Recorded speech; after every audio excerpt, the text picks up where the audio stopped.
So, ఇప్పుడు ప్రీవియస్‌గా మీరు ఈ ప్రాబబిలిటీ డిస్ట్రిబ్యూషన్ ఫంక్షన్స్ అంటే ఏంటి? పీఎంఎఫ్ అంటే ఏంటి? పీడీఎఫ్ అంటే ఏంటి? అలాగే సీడీఎఫ్ అంటే ఏంటో నేర్చుకున్నారు కదా! అప్‌కమింగ్‌గా మనం కవర్ చేయబోయే probability different types of probability distributions ఏంటో ఈ వీడియోలో చూద్దాం. ఆహ్, ఐ థింక్ అందరికీ అర్థమయ్యే ఉంటుంది. ఈ డిస్ట్రిబ్యూషన్స్ అనేవి మనకి ఎలా ఉంటుంది? ఈ హిస్టోగ్రామ్స్ క్రియేట్ చేసిన తర్వాత మనం ఏరియా అండర్ కర్వ్ ఎందుకు కాలిక్యులేట్ చేస్తాము? అలాగే డిఫరెంట్ డిఫరెంట్ టైప్స్ ఉంటాయి మనకి లెఫ్ట్ స్క్యూడ్ గాని, రైట్ స్క్యూడ్ గాని, నార్మల్ గాని అని చెప్పి.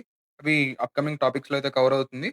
ఇలాగ మనం ఈ ఏరియా అండర్ కర్వ్‌ని కన్సిడర్ చేస్తాము. ఎందుకంటే most of the probability of the data ఎట్లా డిస్ట్రిబ్యూట్ అయిందని చెప్పి మనం కనుక్కోవడానికి ఇది మెయిన్ ఎజెండా. ప్రీవియస్‌గా టాపిక్ ఒకసారి మళ్ళీ రివైజ్ చేయండి. ప్రీవియస్‌గా చెప్పిన టాపిక్స్ అన్నీ గూడా. అవి చాలా బాగా ఉపయోగపడతాయి. అప్‌కమింగ్ వచ్చే టాపిక్స్ మనం డిస్కస్ చేస్తున్నప్పుడు. సో, ఇప్పుడు మనం ఈ డిఫరెంట్ టైప్స్ ఆఫ్ డిస్ట్రిబ్యూషన్స్ ఏవైతే ఉన్నాయో దాని గురించి ఒకసారి చూద్దాము.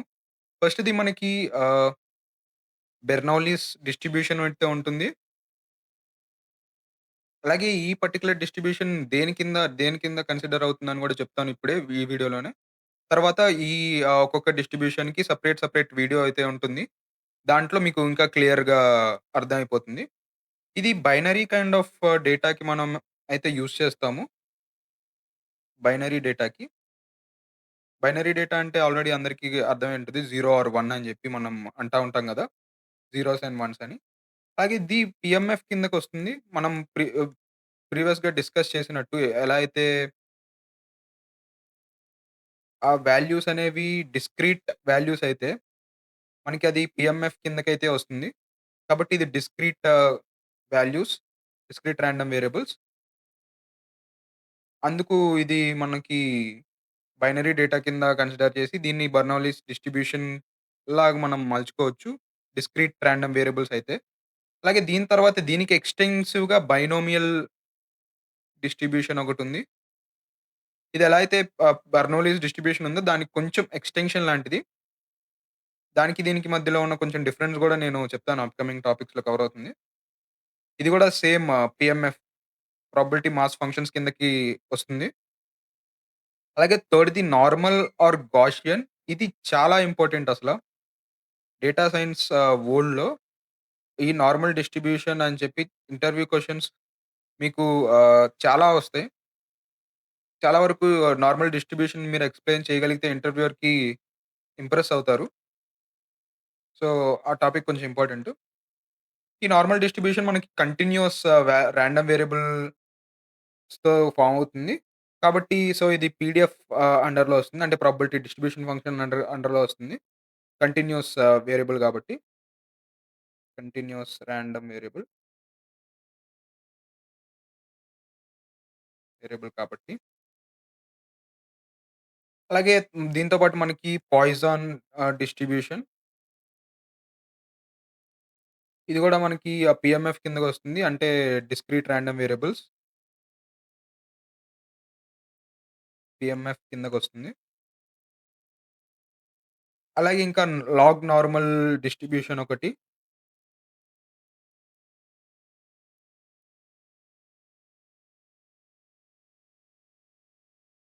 డిస్ట్రిబ్యూషన్. ఇది పీడీఎఫ్ కిందకే వస్తుంది. Probability distribution function continuous variables ఉంటాయి కాబట్టి. యూనిఫార్మ్ డిస్ట్రిబ్యూషన్ ఒకటి. Uniform distribution. ఇది గూడా పీఎంఎఫ్ కిందకొస్తుంది. అంటే పీఎంఎఫ్ అంటే ప్రాబబిలిటీ మాస్ ఫంక్షన్. దీంతో పాటు మనకి ఇంకొన్ని ఎక్స్‌టెన్సివ్‌గా కవర్ చేసే పరీటోస్ లా అని జెప్పి ఒకటుంది. అదొకటి కవర్ చేస్తాం. ఈ 80, 20% రూల్ ఏదైతే ఉందో అది గూడా ఒకసారి కవర్ చేస్తాం. దాని తర్వాత ఇంకా మనం ఏదైతే ఇన్ఫరెన్షియల్ స్టాటిస్టిక్స్ ఉన్నాయో దానిలోకి వెళ్ళిపోవచ్చు. సో, ఆహ్, బేసిక్‌గా ఇవన్నీ డిస్ట్రిబ్యూషన్స్ మనం ఎందుకు కవర్ చేస్తాము? అసలు ఇన్ని టైప్స్ ఆఫ్ డిస్ట్రిబ్యూషన్స్ మనకి ఎందుకు అని చెప్పి ఒక చిన్న ఎగ్జాంపుల్ అయితే ఇస్తాను. ఒక చిన్న ఎగ్జాంపుల్ ఒక డేటా సెట్ కాలమ్స్ అయితే మనం కన్సిడర్ చేద్దాం. హౌస్ ప్రైస్ ప్రిడిక్షన్ అని చెప్పి ఇది పర్టిక్యులర్ ప్రాజెక్ట్. ఇప్పుడు ఈ పర్టిక్యులర్ డేటాలో మనకి ఏవైతే కాలమ్స్ ఉంటాయో ఒకటి సైజ్ ఆఫ్ ది హౌస్ అని చెప్పి మనం కన్సిడర్ చేసుకోవచ్చు. Size of house, number of rooms, number of rooms, location,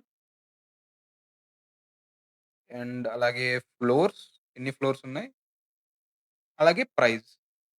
ఇప్పుడు మనం ఏదైతే డేటా సెట్స్ అన్నీ తీసుకొని మనం ఆహ్, ఈ ఇన్‌పుట్ డేటాతో అవుట్‌పుట్‌నయితే కనిపెడదాం అని చెప్పి అనుకుంటాం గదా! ఇది మన మెయిన్ ప్రైమరీ ఎజెండా డేటా సైంటిస్ట్‌కైతే. సో, ఇప్పుడు మనం ఇదంతా చూడ్డానికి ఈ సైజ్ ఆఫ్ ది హౌస్ అనేది ఎలా ఎఫెక్ట్ అవుతుంది? ఇప్పుడు సైజ్ ఆఫ్ ది హౌస్ పెరుగుతుంటే మనకి ప్రైస్ అనేది ఖచ్చితంగా పెరుగుతుంది. కోరిలేషన్ ఇంకా కోవేరియంట్స్‌లో మీరు ఈ టైప్స్ ఆఫ్ చూసే ఉంటారు. కానీ ఇదంతా అర్థం జేసుకోవడానికి మనకి ఆ డేటా అనేది ఎలా డిస్ట్రిబ్యూట్ అయింది ఆహ్, మన ఈ పర్టిక్యులర్ డేటా సెట్‌లో అని తెలుసుకోవడానికి ఈ size of the house, room number of rooms, location ఇవన్నీ కనుక్కుంటాం. కానీ ఈ సైజ్ ఆఫ్ ది హౌస్ అనేది మనకి ఒక టైప్ ఆఫ్ డేటాలా ఉంటుంది. కంటిన్యూయస్ డేటా ఇది.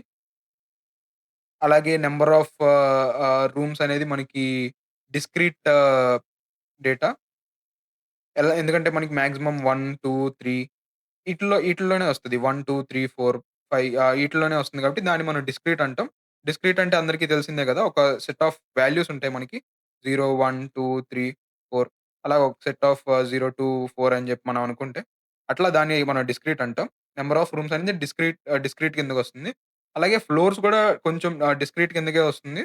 ఎంత పెద్ద అపార్ట్‌మెంట్ అన్నా లిమిటెడ్ నంబర్ ఆఫ్ ఫ్లోర్సే ఉంటాయి. ఇంకా ప్రైస్ అయితే కంటిన్యూయస్ వేరియబుల్ కిందకొస్తుంది. లొకేషన్ మనం చేయొచ్చు గానీ, డిస్ట్రిబ్యూషన్ గ్రాఫ్స్‌కి ఇది అవసరం లేదు. ఒకవేళ కన్సిడర్ చేద్దాం అనుకుంటే, దీన్ని వేరే కైండ్ ఆఫ్ డేటా లాగా మనం కన్సిడర్ చేసుకోవచ్చు. ఇట్లా మనకి డిఫరెంట్ టైప్స్ ఆఫ్ డేటా ఉన్నప్పుడు కంటిన్యూయస్, డిస్క్రీట్, కంటిన్యూయస్ వీటి ఆహ్, మనకి ప్రాబబిలిటీ డిస్ట్రిబ్యూషన్స్ అయితే మనం కన్సిడర్ చేస్తాము. ఆ పర్టిక్యులర్ డేటాతో ఒకవేళ అది కంటిన్యూయస్ అయితే మనకి పీడీఎఫ్ వస్తుంది. Probability distribution function. అలాగే ఒకవేళ అది డిస్క్రీట్ అయితే మనం మాట్లాడుకున్నట్టు పీఎంఎఫ్ వస్తుంది. పీఎంఎఫ్‌లో వాల్యూస్ అయితే ఇట్లా ఉండవు. పీఎంఎఫ్‌లో మాక్సిమం ఇట్లా ఉంటుంది డిస్ట్రిబ్యూషన్స్. అది ఎందుకు ఇంత డిఫరెంట్‌గా ఉంటుంది అని జెప్పి గూడా మనం కన్సిడర్ చేద్దాం. డిస్కస్ చేద్దాం అప్‌కమింగ్ వీడియోస్‌లో.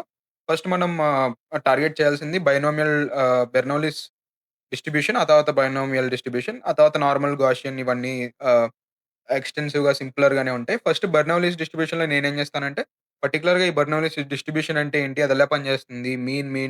మీన్ ఇంకా స్టాండర్డ్ వేరియన్స్ ఇవన్నీ ఎలా కాలిక్యులేట్ చేస్తాం అని చెప్పి ఎక్స్‌ప్లెయిన్ చేస్తాను.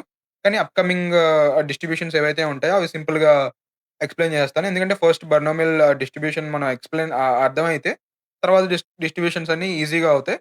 సో, కాబట్టి నెక్స్ట్ టాపిక్స్ కూడా చూడండి. మీకింకా కంప్లీట్ పిక్చర్ అయితే అర్థమవుతుంది. Thank you.